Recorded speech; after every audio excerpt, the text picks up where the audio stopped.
नमस्कार. देशोन्नती यूट्यूब चॅनलमध्ये मी आपणा सर्वांचं स्वागत करतो. लोकसभा निवडणूक रंगात येते. लोकसभा निवडणुकीचा पहिला टप्पा 19 तारखेला पार पडतो आणि पूर्व विदर्भातील 5 मतदारसंघात 19 एप्रिलला निवडणूक होते आहे.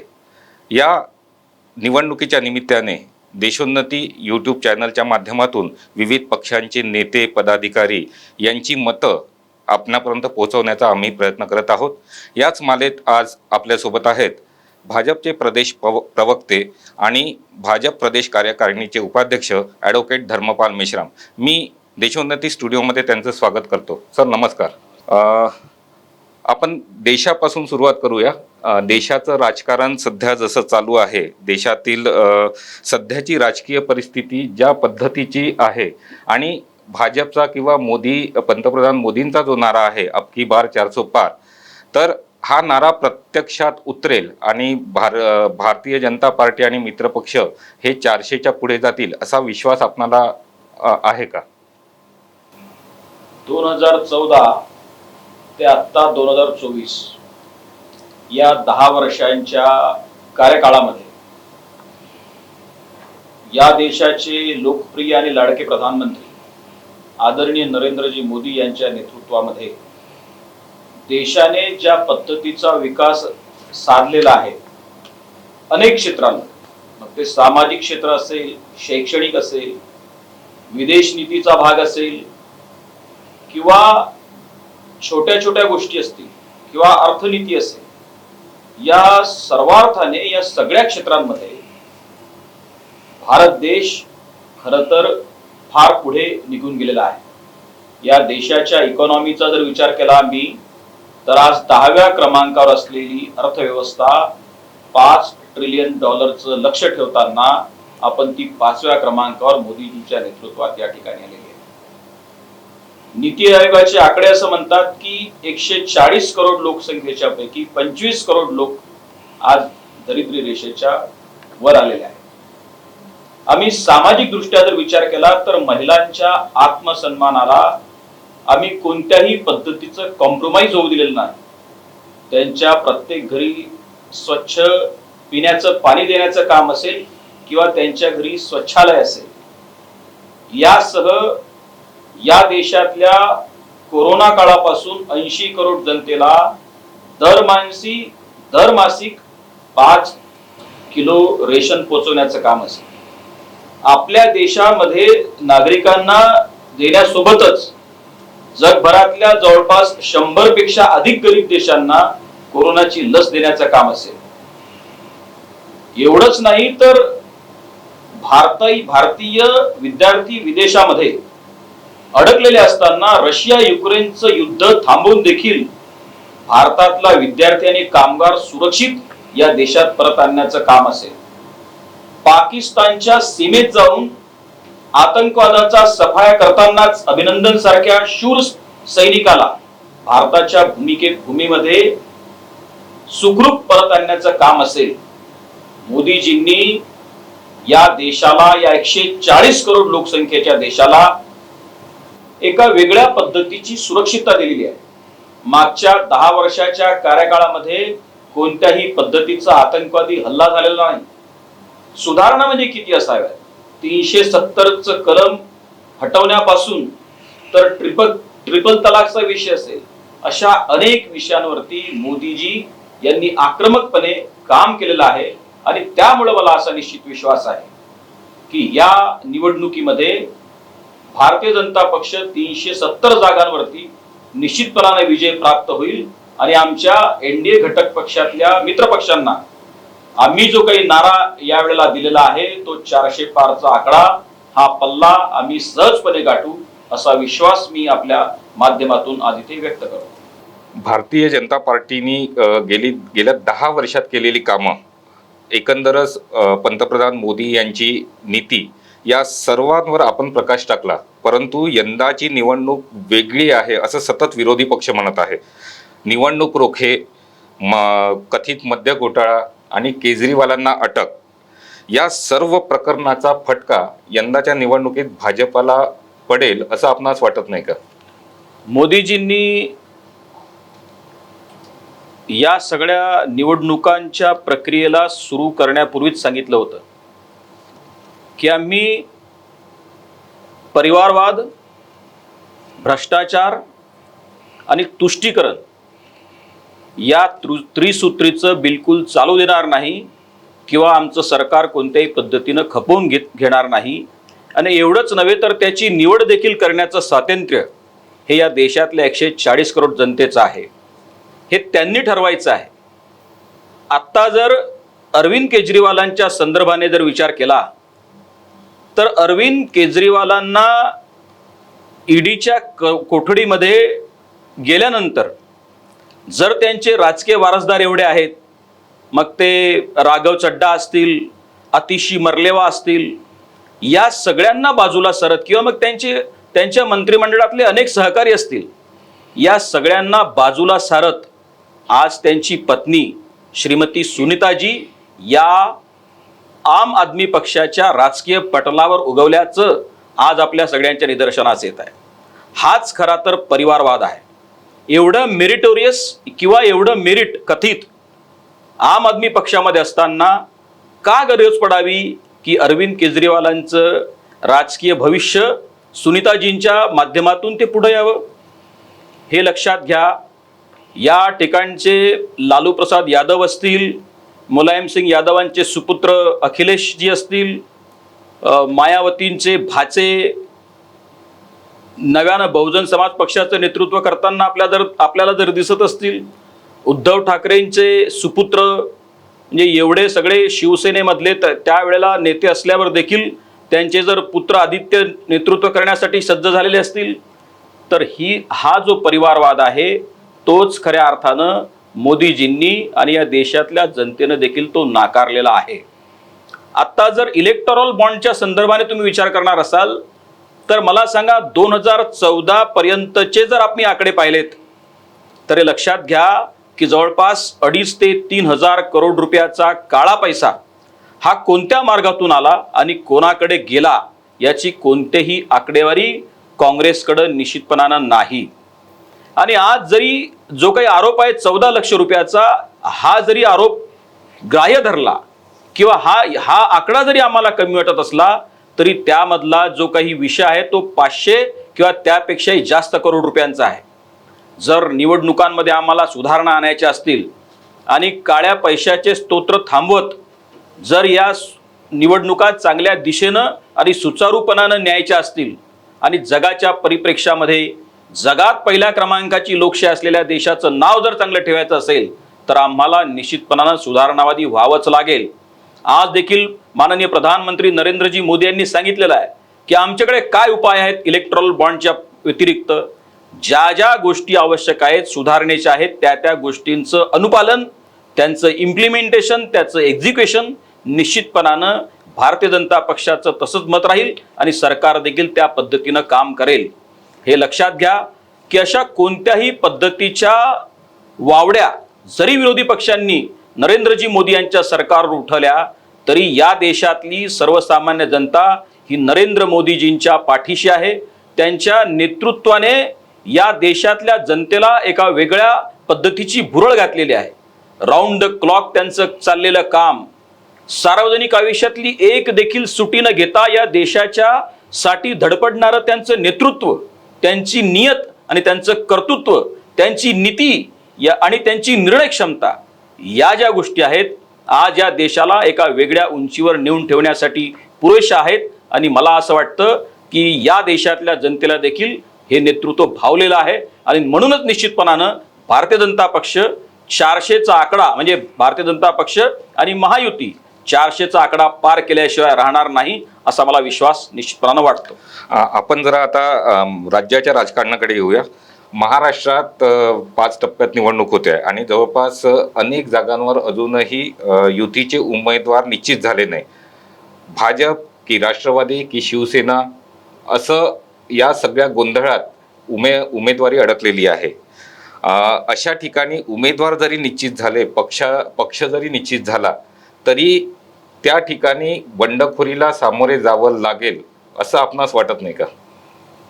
भारतीय जनता पक्ष नरेंद्र मोदीजींच्या नेतृत्वामध्ये देशामध्ये काम करत आहे आणि त्यामुळे हे लक्षात घ्या की भारतीय जनता पक्षाचं जे राष्ट्रीय अधिवेशन झालेलं आहे त्या अधिवेशनात मोदीजींनी स्पष्ट शब्दात सांगितलं आहे की आम्ही सगळे उमेदवार घोषित केलेले आहेत आणि तुमच्या प्रत्येक मतदारसंघातला उमेदवार कोण आहे तर ते आहे भारतीय जनता पक्षाचं चुनाव चिन्ह कमळ. भारतीय जनता पक्षाच्या सगळ्या कार्यकर्त्यांचं आणि सर्वसामान्य जनतेचं देखील मोदीजींच्या नेतृत्वात विश्वास असल्यामुळे आणि भारतीय जनता पक्षाचा कार्यकर्ता हा पक्ष संघटनेच्या संदर्भाने आश्वस्त आणि आक्रमक देखील असल्यामुळं ते कोणत्याही पद्धतीची बंडखोरी भारतीय जनता पक्षामध्ये मुळात नाही आणि त्यामुळं कोणत्याही पद्धतीची बंडखोरी झाली किंवा 4-2 कार्यकर्ते इकडचे तिकडे गेले तरी देखील भारतीय जनता पक्षाच्या ऑर्गनायझेशनल स्ट्रक्चरला कोणत्याही पद्धतीचा धोका कधीही पोचलेला नाही. तसा आमचा इतिहास नाही आणि तशा पद्धतीचं वर्तमान देखील नाही. महायुतीमध्ये देखील कोणत्याही पद्धतीचा गोंधळ नाही. याउलट महाविकास आघाडीमध्ये जर एकीकडे उद्धव ठाकरे असतील, शरद पवार जे असतील किंवा मग काँग्रेस असेल किंवा मग नाना पटोले असतील, या सगळ्यांचं नेतृत्व बुचकड्यात पडल्याचं आज महाराष्ट्रामध्ये सर्वसामान्य जनतेला, या महाराष्ट्रातल्या 12 करोड जनतेला ते स्पष्टपणाने जाणवत आहे आणि त्यामुळं महायुतीमध्ये कोणत्याही पद्धतीचा किंतु परंतु नाही. तिन्ही पक्षांमध्ये समन्वय आहे आणि भारतीय जनता पक्ष देवेंद्रजी फडणवीस यांच्यासारख्या कणखर आणि कर्तव्य कठोर नेतृत्वामध्ये महाराष्ट्रामध्ये निवडणुकीला सामोरा जात आहे.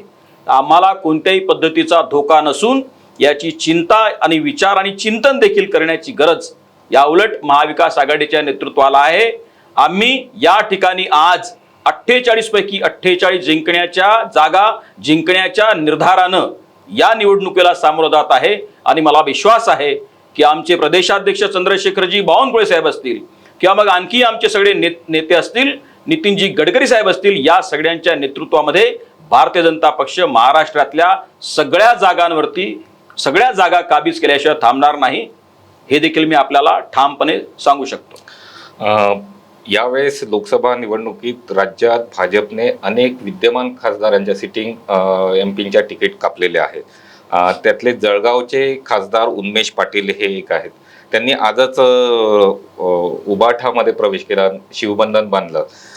त्यांच्या शिवसेना प्रवेशाने, उबाठा शिवसेना प्रवेशाने उत्तर महाराष्ट्राच्या राजकारणावर काही परिणाम पडेल का?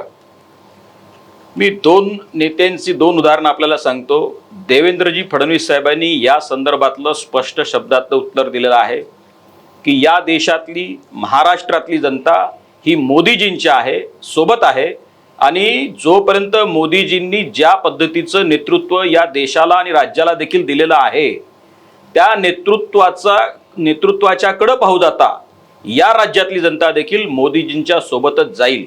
त्यामुळे आम्हाला कोणत्याही पद्धतीची शंका वाटत नाही.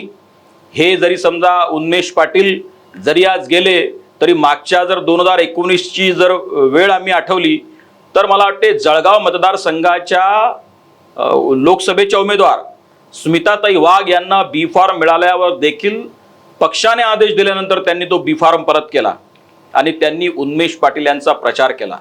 आज उन्मेष पाटील जर काही वेगळ्या आपल्या वैयक्तिक कारणास्तव जर त्यांनी भारतीय जनता पक्ष सोडली आणि जरी ते कोणत्याही गटात गेले, उद्या उबाटा असेल, पवार साहेब असतील किंवा काँग्रेस असेल, कोणत्याही गटात जरी ते गेले, त्यामुळं भारतीय जनता पक्षाला कोणत्याही पद्धतीचा फरक पडणार नाही. आणि विश्वास ठेवा, उत्तर महाराष्ट्र तर फार लांब राहिला परंतु जळगावची जागा देखील ही स्मिताताई वाघ प्रचंड बहुमताने आपल्याला विजयी झालेल्या या 2024च्या लोकसभा निवडणुकीत 4 जूनच्या पुढे दिसतील. याच प्रश्नाला धरून एक पुढचा प्रश्न आहे. अमरावतीमध्ये नवनीत राणा यांना भाजपने उमेदवारी दिली. त्यांचा जात व्हॅलिडिटी चा प्रश्न जो आहे तो न्यायालयात निर्णयाधीन आहे. तुमच्याच घटक पक्षातील नेते बच्चू कडू यांनी त्या उमेदवारीला विरोध दर्शवला आणि उघडपणे बंड पुकारलं. या सर्वांचा परिणाम म्हणजे आपलं जे मिशन 400 पार आहे त्याच्यावर याचा परिणाम पडणार नाही का? म्हणजे अशा काही जागांचा. बच्चू कडू साहेब हे राजकारणात होते, प्रहार नावाच्या सामाजिक संघटनेच्या माध्यमातून ते राजकारणाकडे वळले, राजकीय पक्षाची स्थापना केली, तेव्हाही नवनीत राणा ह्या लोकसभेच्या खासदार होत्या. त्यांचे पती श्री राणाजी रवी राणाजी हे देखील बडनेरा मतदारसंघाचे आमदार होते. आणि त्यामुळं खूप काही अमरावती लोकसभेच्या राजकारणावर फरक पडेल असं मला वैयक्तिक स्तरावर देखील वाटत नाही. राहता राहिला प्रश्न लोकसभा निवडणुकीचा, तर मी आधी सांगितलं की ही निवडणूक मोदीजींच्या नेतृत्वात भारतीय जनता पक्ष आणि NDAची आघाडी लढते आहे. मोदीजींच्या नेतृत्वावर देशभरातल्या, राज्यभरातल्याच निवड नव्हे तर देशभरातल्या जनतेचा विश्वास आहे, हे वेळोवेळी सिद्ध आणि स्पष्ट झालेलं आहे.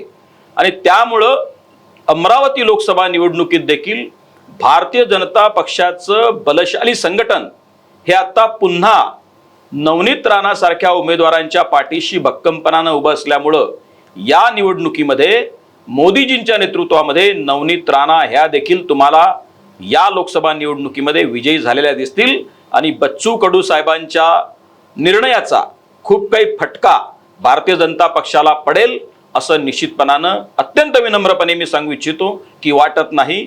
आणि बच्चू कडू साहेबांच्या निर्णयाचा फटका हा भारतीय जनता पक्षाला देखील किंवा येणाऱ्या एकनाथ शिंदेजींच्या नेतृत्वातील सरकारला देखील कोणत्याही पद्धतीनं पडणार नाही असा देखील विश्वास मला वाटतो.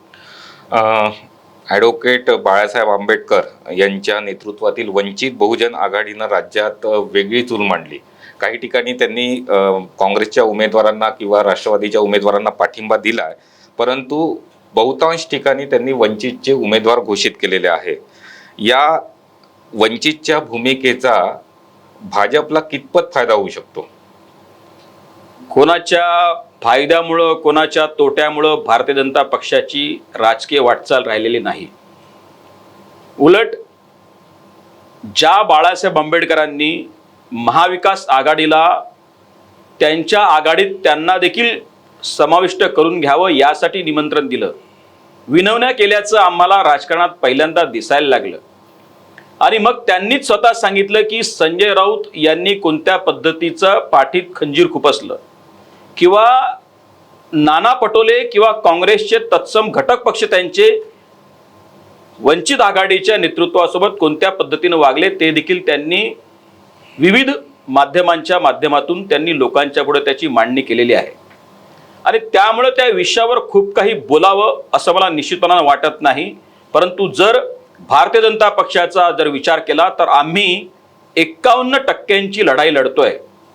होणाऱ्या मतदानामध्ये आम्हाला 51% पेक्षा मतदान मिळावं या पद्धतीचं नियोजन, त्या पद्धतीचं मागच्या 10 वर्षात सरकारनं केलेलं कार्य, 2014 ते 2019 या 5 वर्षाच्या कार्यकाळामध्ये तत्कालीन मुख्यमंत्री देवेंद्रजी फडणवीस यांच्या सरकारमध्ये राज्यामध्ये घेतलेले विविध निर्णय, आणि आता मग कोरोनानंतर पुन्हा मागच्या 2.5 वर्षाच्या कार्यकाळानंतर देवेंद्रजी फडणवीस, एकनाथजी शिंदे किंवा अजितजी पवार यांच्या नेतृत्वातलं महाराष्ट्रातलं सरकार, आम्ही अशा पद्धतीचं नियोजन केलेलं आहे, आम्ही अशा पद्धतीचं काम केलेलं आहे, अशा पद्धतीच्या नीतीच्या अनुसार निर्णय घेतलेले आहेत की जे जनतेला खऱ्या अर्थानं,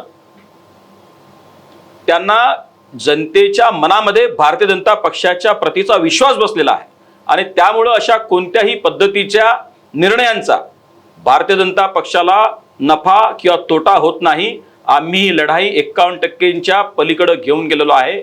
आणि त्यामुळे विरोधी पक्षाचं कटबळ कितीही एकत्र आलं किंवा एकत्र येण्याचं जरी त्यांनी स्वांग रचलं, किंवा NDAच्या सरकारमधले 28 घटक पक्ष जरी इंडिया अलायन्स मधले जरी 28 घटक पक्ष एकत्र दिसत असले किंवा दिल्लीत तशा पद्धतीच्या मंत्रणा होत असल्या, तरी या सगळ्यांचे पाय एकमेकांच्या पायात गुंफलेले आहेत. आणि ते निश्चितच तुम्हाला या निवडणुकीच्या दरम्यान दिसलेले आहेत आणि निवडणुकीच्या निकालानंतर ते प्रत्यक्ष रूपेने दिसतील. बाळासाहेब आंबेडकरांच्या संदर्भाने निश्चितपणानं त्यांनी जो काय निर्णय घेतला, त्यांची लढाई जी काही आहे ती असेल. त्याबद्दल आम्हाला कोणत्याही पद्धतीचं मत व्यक्त या ठिकाणी करावं असं वाटत नाही. परंतु त्यांच्या कोणत्याही निर्णयामुळं भाजपाचं नफा किंवा नुकसान कोणत्याही पद्धतीने आम्ही त्या पद्धतीचा विचार करत नाही. आमची लढाई मी ज्या पद्धतीनं मेन्शन केलेलं आहे की 51% पलीकडे गेलेली आहे आणि त्या पद्धतीचे मतं घेतलेले तुम्हाला 4 जूनच्या निकालपत्रात दिसतील. याच प्रश्नाला जोडून माझा पुढचा प्रश्न आहे. वंचितने अनेक ठिकाणी आपले उमेदवार दिलेले आहेत ना, त्यांची नावं घोषित केलेली आहे, परंतु नागपुरात मात्र काँग्रेसच्या उमेदवारांना त्यांनी पाठिंबा दर्शवलेला आहे. इथे बहुजन समाज पार्टीचा उमेदवार सुद्धा नौका आहे. म्हणजे ते मतांचं ध्रुवीकरण हा जो विषय आहे तो कदाचित इथे होणार नाही. भाजपचे उमेदवार नितीनजी गडकरी आणि काँग्रेसचे उमेदवार विकास ठाकरे यांच्यात थेट लढत दिसत आहे. हे गडकरींना यावेळेस जड जाईल का? गडकरी साहेब हे एक निव्वळ सर्वसमावेशी नेतृत्वच नाही आहे, तर मागच्या 10 वर्षाच्या त्यांच्या मंत्रिपदाच्या कार्यकाळामध्ये या नागपूरच्या विकासाचे एक वेगळे बेंचमार्क त्यांनी स्थापन केलेले आहेत. या शहरामध्ये त्यांनी आणलेली एम्स असेल, IIIT असेल, इंडियन इन्स्टिट्यूट ऑफ मॅनेजमेंटची संस्था असेल, national law university, national fire college, Symbiosis आणि आता अमरीश पटेल साहेबांचं अभिमत विद्यापीठ असलेलं नरसिंहमुंजी कॉलेज असेल, या ठिकाणचं साईचं सेंटर असेल, या ठिकाणची मेट्रो असेल, या ठिकाणचे अंतर्गत सिमेंट रस्ते असतील, या ठिकाणचं पिण्याच्या पाण्याचा प्रश्न असेल, या शहरातली खेळाची मैदानं असतील, या शहराचा सांस्कृतिक धरोहर जपताना त्याचा साधला गेलेला विकास असेल, अशी किती वर्णावी कामं गडकरी साहेबांची. आणि एवढंच नाही तर मुंबईतला अरबी समुद्र देखील त्यांनी ओढत नागपूरच्या सीमेवर आणून ठेवून या ठिकाणी सिंधी रेल्वेला तयार केलेला ड्रायपोर्ट असेल आणि त्या माध्यमातून या शहरातला राज्यातला वाढवलेला एक्सपोर्ट असेल. एवढंच नाही तर त्यांनी अंबाझरी ते आंभोऱ्यापर्यंतचा नागनदीच्या विकासाचा तयार केलेला आराखडा असेल आणि त्याच्यासाठी आणलेली 2400 करोड रुपयाचं जपान सरकारचं कर्ज असेल.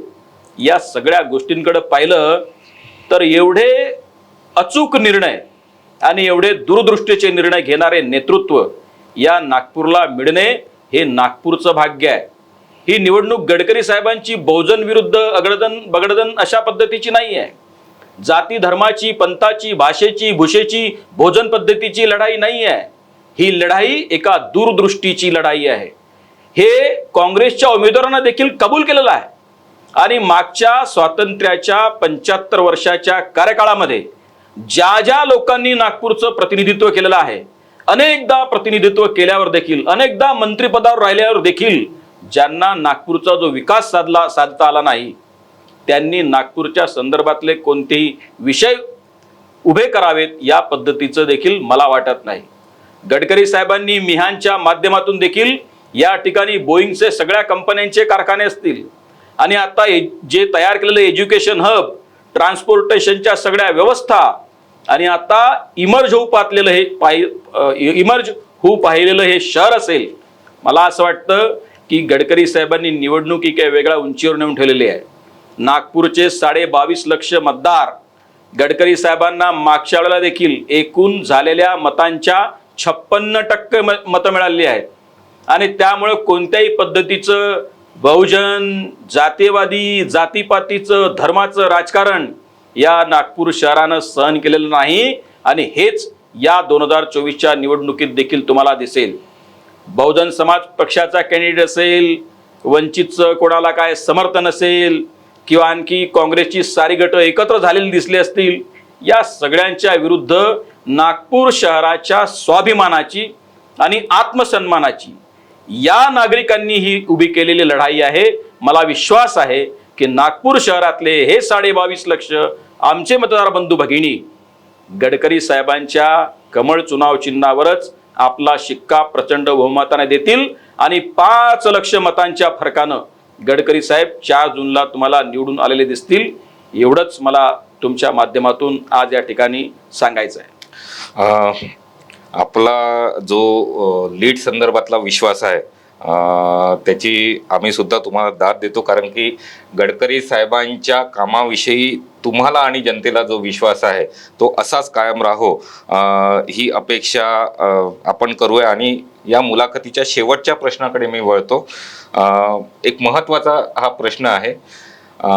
सध्या भाजपनी जो नारा दिलेला आहे 400 पार, हा नारा कशासाठी, तर संविधान बदलासाठी जे काही बहुमत लागतं ते 385 किंवा 400च्या जवळपास असावं, असा एक मतप्रवाह आहे. आणि म्हणूनच संविधान जर भाजप पुन्हा सत्तेत आलं तर संविधान बदलल्याशिवाय राहणार नाही, असा आरोप सातत्यानं विरोधी पक्ष करत आहे.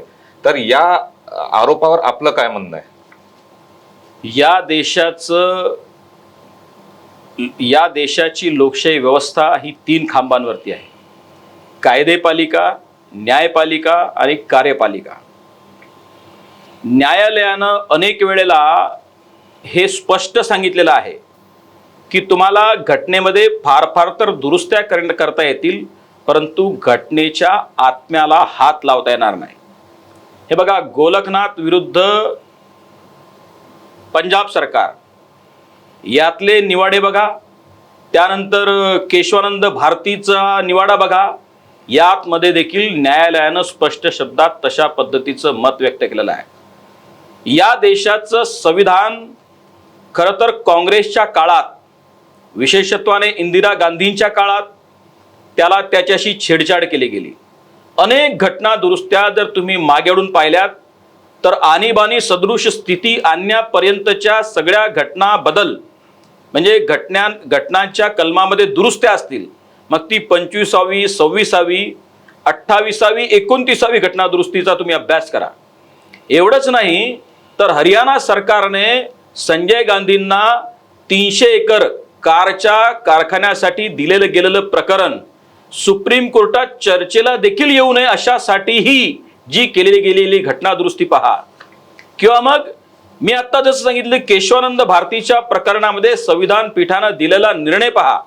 अशा सगळ्या पद्धतीच्या घटनांमध्ये बदल करण्याचं काम, त्या आर्टिकलमध्ये दुरुस्ती करण्याचं काम हे इंदिरा गांधींच्या कार्यकाळात झालं. तुम्हाला राजीव गांधींच्या काळातलं प्रकरण माहिती असेल. शहाबानोच्या प्रकरणामध्ये देखील न्यायालयाच्या निर्णयाच्या विरुद्ध घटना दुरुस्ती करण्याचं काम देखील राजीव गांधींच्या सरकारच्या कार्यकाळात झालेलं आहे. मागच्या 10 वर्षाच्या कार्यकाळामध्ये मोदीजींच्या नेतृत्वामध्ये या देशाला पुढे नेताना संविधानामध्ये कोणते बदल करण्यात आले, कोणत्या कलमांमध्ये दुरुस्ती करण्यात आली, याचं देखील चिंतन करण्याची गरज आहे. आणि मला एक सांगा, ज्या आदरणीय मोदीजींनी या देशाचं संविधान डोक्यावर ठेवून संसदेमध्ये प्रवेश केला आणि म्हणलं की या देशाचं संविधान हे माझ्यासाठी सगळ्या धर्मग्रंथाच्या पलीकडचं आहे, त्यापेक्षाही जास्त महत्त्वाचं स्थान माझ्या वैयक्तिक आयुष्यात देखील आहे, अशा पद्धतीची मंत्रणा करणारे नरेंद्रजी मोदी, ज्या पद्धतीचं गैरसमज आज विरोधकांकडं, भरकटलेल्या मनस्थितीच्या लोकांकडं कोणत्याही पद्धतीचे मुद्दे राहिलेले नाहीत. आणि त्यामुळं ज्या पद्धतीचा समज त्यांनी जन्माला घातलेला आहे की भारतीय जनता पक्षाकडे जर बहुमत आलं, भारतीय जनता पक्षाकडे जर या पद्धतीचं आम्ही मतदान केलं तर भारतीय जनता पक्ष येणाऱ्या काळामध्ये संविधान बदलेल, हा फोलपणा आहे. आणि हा वेळोवेळी राज्यकर्त्यांनी, सरकारनी, नरेंद्रजी मोदींनी, नागपूरच्या सभेमध्ये नितीनजी गडकरी साहेबांनी या सगळ्या पद्धतीचं स्पष्टीकरण दिलेलं आहे. अशा पद्धतीच्या चर्चा देखील जन्माला घालणे हे विरोधी पक्षाचं कुभांड आहे, त्यांनी रचलेलं हे षडयंत्र आहे. या षडयंत्राला या देशातली जनता ओळखून आहे आणि त्यामुळेच अशा या विरोधी पक्षाच्या कुकृत्यांचा, षडयंत्राचा भाग या देशातली जनता निश्चितपणाने होणार नाही. आणि त्याचं उत्तर या मतपेटीमध्ये येत्या निवडणुकीत देईल आणि निश्चितपणे तुम्हाला 4 जूनला लागलेला निकाल दिसेल. आणि तेव्हा दिसेल की या देशातल्या 140 करोड जनतेपैकी बहुसंख्य लोकांनी भारतीय जनता पक्षाच्या, नरेंद्र मोदीजींच्या राजकारणावरती विश्वास ठेवत कमळाला 400 पेक्षा अधिक जागा निवडून दिलेल्या असल्याचं तुम्हाला दिसेल. धन्यवाद धर्मपालजी. देशोन्नती यूट्यूब चॅनलसाठी आपण आज इथे आलात आणि लोकसभा निवडणुकीच्या पार्श्वभूमीवर आम्ही विचारलेल्या प्रश्नांना आपण दिलखुलास उत्तरं दिले. मी पुन्हा एक वेळा देशोन्नती टीमतर्फे, देशोन्नती परिवारातर्फे आपले आभार मानतो. धन्यवाद. धन्यवाद. नमस्कार.